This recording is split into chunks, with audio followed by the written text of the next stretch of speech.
আচ্ছা, আপনাকে বিউটি আপা, আপনাকে আমি একটা প্রশ্ন করি। আপনি বললেন শহীদ জিয়া নারীদের জন্য যেটা ভেবেছেন, দেশনেত্রী খালেদা জিয়া নারীদের জন্য যেটা ভেবেছেন, আপনি এইভাবে বলেছেন। আপনি দুইজনের পক্ষ থেকেই বলুন তো, ওনারা দুইজন কি কি ভেবেছেন। প্রত্যেকের জন্য একটা করে বলুন তো, শহীদ জিয়া এটা ভেবেছেন এবং খালেদা জিয়া এটা ভেবেছেন। একটু আমি দেখি আপনি জানেন কি ওনারা কি কি ভেবেছিলেন। শহীদ জিয়া, মরহুম শহীদ জিয়া ভেবেছেন যে প্রথমে এদেশের অর্ধেক নারী এবং অর্ধেক পুরুষ, এই নারী এবং এই অর্ধেক নারীকে যদি বসিয়ে রাখা যায়, দেশের উন্নয়ন কখনো সম্ভব না। আর আমাদের ম্যাডামের তো শিক্ষার ক্ষেত্রে অবৈতনিক করেছেন এবং ফ্রি। কোন এই ক্লাস পর্যন্ত? আগে ইন্টারমিডিয়েট ছিল, তারপরে ডিগ্রি পর্যন্ত উনি ফ্রি করেছিলেন। এবং এই ম্যাডামের জন্য আজকে আমাদের দেখেন, পুলিশ বাহিনী যত বাহিনী আছে, যেখানে যাই আছে, আমাদের নারীরা সেখানে স্থান পেয়েছে। আহ দেখুন, নারীর ক্ষমতায়ন সম্পর্কে সংক্ষেপে আমি বলি।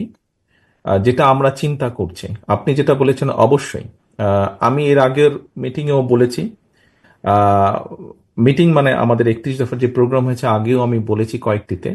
আমার জীবনে সবচেয়ে মূল তিন ব্যক্তি হচ্ছেন নারী। এক আমার মা, দ্বিতীয়ত আমার স্ত্রী, তৃতীয় আমার সন্তান। যেই মূল তিনজন ব্যক্তি।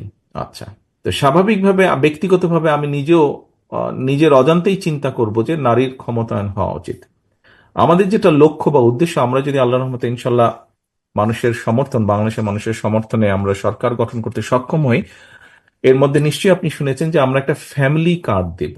এই ফ্যামিলি কার্ডের মাধ্যমে আমরা রাষ্ট্রের পক্ষ থেকে বাংলাদেশের পরিবারগুলোকে, প্রত্যেকটি পরিবার, আপনি যেমন পাবেন ফ্যামিলি কার্ড একজন নারী হিসাবে, আমার স্ত্রীও পাবেন, দেশের রাষ্ট্রপতি যে থাকবে তার স্ত্রীও পাবে, একজন কৃষকের স্ত্রীও পাবে, একজন স্কুল মাস্টারের স্ত্রীও পাবে। এবং সেখান থেকে রাষ্ট্রের পক্ষ থেকে তাকে কিছু সহযোগিতা করা হবে। স্বাভাবিকভাবেই আহ, সেই সহযোগিতার কারণেই হোক, কার্ডটির অধিকারী হওয়ার কারণেই হোক, তার নিজের পরিবারে হোক, তার শ্বশুরবাড়ির পরিবারে হোক, সমাজে হোক, তার একটা মর্যাদা বৃদ্ধি পাবে। দ্বিতীয় হচ্ছে যে, বাপের হাতে টাকা গেলে বাপ এদিক ওদিক অনেক খরচ করে ফেলে, এটা ভাই মনে করেন না কিছু, বাট কম বেশি যেটা বাস্তবতা, এখানে পুরুষ ভাই যারা আছেন কিছু মনে করেন না। বাট মায়ের হাতে যখন অর্থটা থাকে, মা কিন্তু পরিবারের নিরাপত্তার কথা চিন্তা করে। আমরা ধরে নিচ্ছি যে তার হাতে যখন, সে যেমন তার সন্তানদের লেখাপড়া এবং পরিবারের স্বাস্থ্যের বিষয়ে নজর থাকবে, একইভাবে তার যতটুকু অর্থ সেটা সে চেষ্টা করবে এমন কোন একটা জায়গায় বিনিয়োগ করার জন্য যেখান থেকে আহ, পরিবারের একটা সিকিউরিটি এনশিওর্ড হয়, পরিবারের একটা নিরাপত্তা, অর্থনৈতিক নিরাপত্তা এনশিওর হয়। যেটা ধীরে ধীরে ধীরে ধীরে আমাদের একটা সময়, 10 বছর পরে, 12 বছর পরে, নিম্ন মধ্যবিত্ত যারা আছে তারা হয়তো নিম্ন নিম্ন নিম্নবিত্ত আছে, নিম্নবিত্ত থেকে নিম্ন মধ্যবিত্ততে আসবে, আস্তে আস্তে উপর দিকে তাদের অর্থনৈতিকভাবে শক্তিশালী হবে, পরিবারগুলো মজবুত হবে, তাদের মেরুদণ্ডতা। আপনারা নিশ্চয়ই খেয়াল করেছেন, আমি বিভিন্ন সময় বক্তব্যে বলেছি যে আমাদের দেশের মানুষকে যদি মুক্তি দিতে হয়, দুটো বিষয় আমাদেরকে অবশ্যই এনশিওর করতে হবে। একটা হচ্ছে তাদের রাজনৈতিক অধিকার, অর্থাৎ ভোটের অধিকার, কথা বলার অধিকার রাজনৈতিকভাবে, এবং একই সাথে সমাজের বা দেশের সব শ্রেণীর মানুষের অর্থনৈতিক মুক্তি ব্যবস্থা করতে হবে। অর্থাৎ অর্থনৈতিকভাবে যাতে একটি পরিবার, মানুষগুলো যাতে মোটামুটিভাবে সোজা হয়ে দাঁড়াতে পারে। কাজেই এইটি একটা অন্যতম মাধ্যম, ফ্যামিলি কার্ড, যেটা একজন মহিলার নামে হবে, একজন গৃহিণী বা ওয়াইফের নামে হবে। এটির মাধ্যমে আমি আশা করি ব্যক্তিগতভাবে যে 10 বছর পরে একটা আমরা ভালো পরিবর্তিত চিত্র দেখতে পাবো।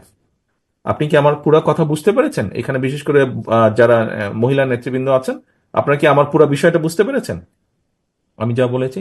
ওকে, ধন্যবাদ। আহ কাজী আবুল হাসনাত আছেন, সভাপতি দর্শন থানা বিএনপি চুয়াডাঙ্গা। চুয়াডাঙ্গার কাজী আবুল হাসনাত, আপনি যদি থাকেন তাহলে মাইক, দয়া করে মাইক যার হাতে, ভাই তুমি একটু যাও ওনার কাছে। কাজী আবুল হাসনাত, সভাপতি দর্শন থানা বিএনপি, কোথায় গেল? নেই? আচ্ছা, আসসালামু ঠিক আছে, আলাইকুম। বুঝলাম, কই, হ্যাঁ, আচ্ছা, হাসনাত সাহেব, আপনি আমাকে একটু বলুন তো, আপনি আজকে এখানে কেন এসেছেন? আমি এসছি এই 19 দফা হ্যাঁ, যেনারা 21 দফা 31 দফা এই প্রশিক্ষণ যেনারা দেবেন ওনাদের মূল্যবান কথা শুনতে, এবং আমার সহযোদ্ধা যারা আছে আমার এই জেলায় সব থানায় এবং পৌরই তারাও এসছে। এই 31 দফা সকল মানুষ যারা অন্তত জাতীয়তাবাদে বিশ্বাস করে তাদের কানে যেন পৌঁছায়, প্রোগ্রাম করে থানা এবং ইউনিয়নে যেন পৌঁছানো হয়, এই জন্য এখানে এসেছি। এই জন্য এখানে এসেছেন, এই জন্য এখানে এসেছি। এবং অর্থাৎ দফার যে দফাগুলো আছে, বিশেষ করে সংবিধান সংস্কার, নির্বাচন সংস্কার, প্রশাসন সংস্কার, এগুলো খুবই গুরুত্বপূর্ণ। ওই কুষ্টিয়ার সভাপতির কথাই চলে যাচ্ছি না আমি, বর্তমানে যারা ঘোষণাপত্র নিয়ে নাম দিতে চাচ্ছে, জি না না সবই উনি শেষ করুন। দফার মধ্যে আছে আচ্ছা, ইনশাল্লাহ। 21 না 31, আপনি 21 বলছেন, হ্যাঁ তো 31। একটু তড়বড় হয়ে যাচ্ছে আপনার সামনে তো, কোনো আর আমি অসুবিধা এখন নভেম্বর থেকেই রহমানের সাথে আছি অদ্যাবধি, ইনশাল্লাহ আচ্ছা, কোন ওই ঠিক আছে হাসনাত সাহেব বসেন। আচ্ছা, আপনি কেন এসেছেন আপনি সংক্ষেপে আপনার বক্তব্য থেকে বুঝলাম। আচ্ছা, এবার তাহলে একটু আহ,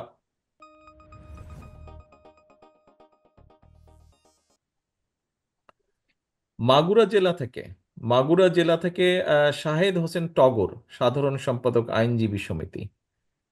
টগর আছেন? টগর, আপনার কাছে আমার একটা প্রশ্ন। এই অনুষ্ঠানের কি কোনো দরকার ছিল? কারণ আমরা তো কেন্দ্র থেকে আপনাদেরকে যদি লিফলেট পাঠিয়ে দিতাম তাহলেই হতো, কিন্তু আজকে যে এই যে 6-7 ঘন্টা যে আপনারা থাকলেন অনুষ্ঠানে, এই অনুষ্ঠান, আপনি দাঁড়ান, দৌড়াদৌড়ি করতে পারেন, আপনি যেখানে আছেন ওখানেই থাকেন, হ্যাঁ আমরা সকলে দেখতে পাচ্ছি আপনাকে, ওখানেই থাকেন। তো এই অনুষ্ঠানের কি কোনো দরকার ছিল? যেভাবে আমরা আজকে অনুষ্ঠানটা কম বেশি চেষ্টা করেছি করার জন্য, কি দরকার ছিল বলেন তো? মাইকটা একটু কাছে নিন, শুনতে পাচ্ছি না, অনেক দূরে তো আমি। ধন্যবাদ এবং কৃতজ্ঞতা জানাচ্ছি মাননীয় চেয়ারম্যান মহোদয়। অবশ্যই দরকার ছিল যে কেন? আপনার এবং আমার এই দলের দর্শন, যে আমরা যদি জনগণ আমাদেরকে রাষ্ট্রীয় ক্ষমতায় রাষ্ট্র পরিচালনার সুযোগ প্রদান করেন, তাহলে আপনার যে 31 দফা 13 জুলাই 30 তারিখে আপনার নেতৃত্বে কেন্দ্রীয় বিএনপি এবং আমাদের দল যে 31 দফা প্রণয়ন করেছেন, এইটা জনগণের মাঝে তুলে ধরা এবং আমাদের যে পরিকল্পনা, আমরা কি করলে আমাদের যে অতীত, আমরা মানুষকে ক্ষমাশীল, আপনার যে নির্দেশনা, আপনার যে উদারতা, যে আমরা মানুষকে ক্ষমা করে দিয়েছি এবং আমরা সামনের দিকে আমরা যদি ক্ষমা আমাদের দায়িত্ব আমাকে আপনারা আমাকে টানাটানি করেন না, বিষয়টা আমি না, বিষয়টা হচ্ছে দল।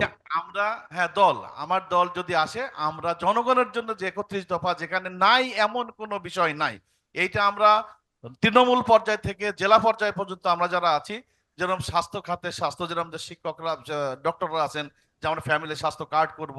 আমরা যদি আইন পেশায় দেখি, যে আমরা বিভিন্ন পেশায় যেহেতু আছি, যে আমরা আমাদের কাছে যারা আসেন, যে আমাদের 21টা দফার ভিতরে আমার টার্গেট যে এক একটা দফা নিয়ে আমি যদি ওনাদেরকে সম্পৃক্ততা করতে পারি, যে আমার নেতা এবং দলের এই নির্দেশ, যে আমরা এভাবে আপনাদের কাছে ন্যায় বিচার নিশ্চিত হবে, শিক্ষা খাতে যারা উপবৃত্তি এবং যারা শিক্ষার মান উন্নয়ন করবে, সেই ভিতরে এই 31 দফার ভিতর আছে। এইগুলো আমাদের কাছে দলের যে ম্যানিফেস্টো, সেটা আমাদেরকে প্রচার করতে হবে। এই প্রশিক্ষণ দিয়ে আমি মনে করি যে আমি সহ আমার যারা নেতৃবৃন্দ এখানে আছেন সবাই, এটা আমরা সমস্ত তৃণমূল পর্যায়ে থেকে জেলা পর্যায়ে উপস্থাপন করার জন্য যথেষ্ট হবে বলে আমি মনে করি। ধন্যবাদ। টগর যেই কথাটা বলেছেন নেতৃবৃন্দ, আপনারা কি কম বেশি একমত তার সাথে? এখানে চারজন আছে, আপনারা কি মনে করেন টগর ঠিক বলেছে? ঠিক আছে, ধন্যবাদ। ধন্যবাদ আপনাদের সকলে। টগর বসেন আপনি। ধন্যবাদ। আচ্ছা, এখন মেহেরপুর থেকে গাংনী উপজেলা সভাপতি রেজাউল হক, মোহাম্মদ রেজাউল হক আছেন কি?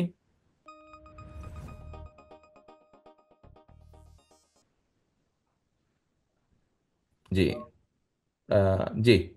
হক সাহেব, আপনি আমাকে একটু বলেন, আপনার কাছ থেকে আমি জানতে চাই, আহ, এই যে যদিও হয়তো টগর তার কথায় কিছুটা বলেছে, তারপরে আপনি একটু বলুন, এই যে আজকে যা, এই যে ঢাকা থেকে যে প্রশিক্ষক বৃন্দ এসছেন, ওনারা যেটা এক্সপ্লেন করলেন, বিভিন্ন জন বিভিন্ন প্রশ্ন করেছে, তাদের কাছে তারা উত্তর দিয়েছেন, এই যে সবকিছু যা জানলেন, দেখলেন, শিখলেন, আহ, এটা দিয়ে এখন আপনারা যারা বিভিন্ন উপজেলা বলেন, পৌরসভা থেকে বলেন, বিভিন্ন পর্যায়ের নেতৃবৃন্দ আজকে এখানে এই যে এতটা সময় থাকলেন, এখন পরবর্তী স্টেপ কি, কি করবেন? এই যে যা জেনে গেলেন আপনি, যা শিখে গেলেন, এটা এখন কি করবেন আপনারা? মাননীয় নেতা, আপনাকে ধন্যবাদ। কথা বলার সুযোগ আগে চেষ্টা করেছিলাম, কথা বলার সুযোগ হয় নাই। তো আপনি বলছেন আজকে 31 দফার আলোকে আমরা যে যে লিফলেট পেয়েছে, লিফলেট বিতরণ কাজ আমাদের প্রায় অর্ধলক্ষাধিক লিফলেট বিতরণ কাজটা অলরেডি জাভেদ মাসুদ মিল্টনের নেতৃত্বে আমরা কিন্তু অলরেডি সম্পন্ন করে ফেলেছি এবং কাজটা চলমান। এর মধ্যে দল পুনর্গঠনের কাজটাও চলছে, এর পাশাপাশি এই কাজটা আমরা চালিয়ে নিয়ে যাচ্ছি। আমরা আজকে এখানে এসে মানে ওটা দফাগুলি আছে, কিন্তু দফাগুলির বিশদ ব্যাখ্যা তো আমাদের কাছে নাই। এগুলি প্রশিক্ষক মহোদয় আমাদের কাছে যেভাবে বুঝ দিলেন, আমাদের বুঝের ঘাটতিটা দূর হয়ে গেল। আমরা আলাপ আলোচনার মাধ্যমে আমরা আরো বেশি আমাদের জ্ঞানটা সম্প্রসারিত হলো। আমাদের যার অধস্তন আছে বা স্বল্প শিক্ষিত মানুষ আছে, অর্ধ শিক্ষিত মানুষ আছে, তাদের কাছে যাতে বুঝটা পৌঁছাতে পারি, আজকের প্রশিক্ষণ থেকে আমরা উপকৃত হলাম। এই যে প্রশিক্ষণ লব্ধ জ্ঞান, যে অর্জনটাকে আমরা বিতরণ করবো আমার অধস্তন এলাকায়। আচ্ছা, তাহলে এই কাজগুলো করবেন। তাহলে উপস্থিত সকল নেতৃবৃন্দ, আমরা মাত্র যেই কথাগুলো শুনলাম হক সাহেবের কাছে, যেই কথাগুলো আমরা শুনলাম, আপনারা কি মনে করেন এই কাজগুলো আপনাদের পক্ষে করা সম্ভব এবং এই কাজগুলো করা প্রয়োজন? সকলে তাহলে তাহলে হক সাহেব যেটি করতে চাইছেন বা উনি যেটা বলছেন করা প্রয়োজন, আপনারা কি করবেন আমরা ধরে নিতে পারি কেন্দ্র থেকে?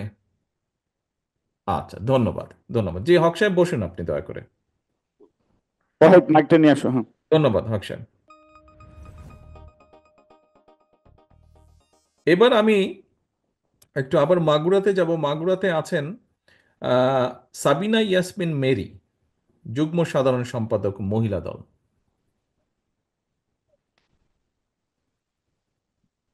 আসসালামু আলাইকুম। জি, সালাম আলাইকুম।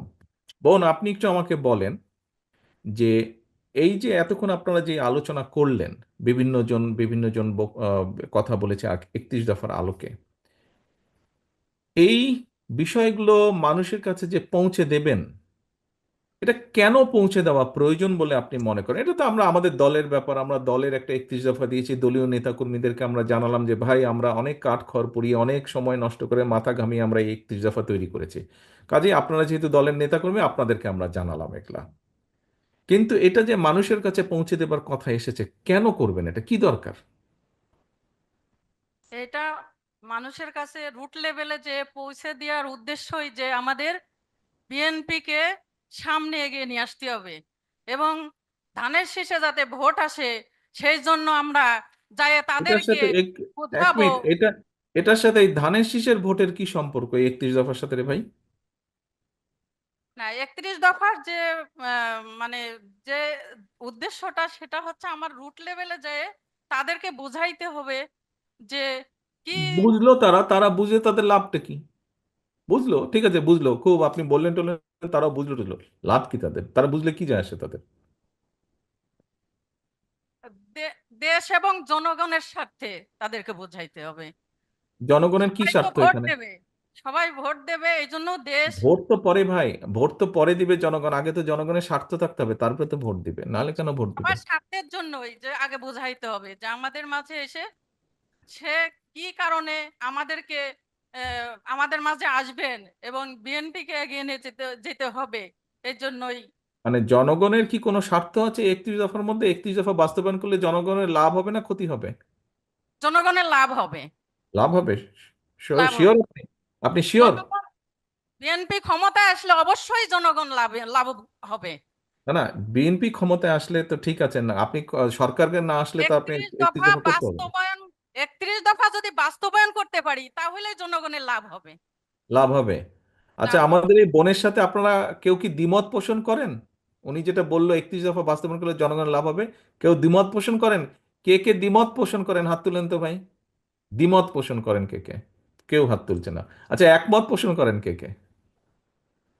সকলে আপনারা একমত। ধন্যবাদ ধন্যবাদ, সকলে হাত নেওয়া। বোন, বসেন আপনি।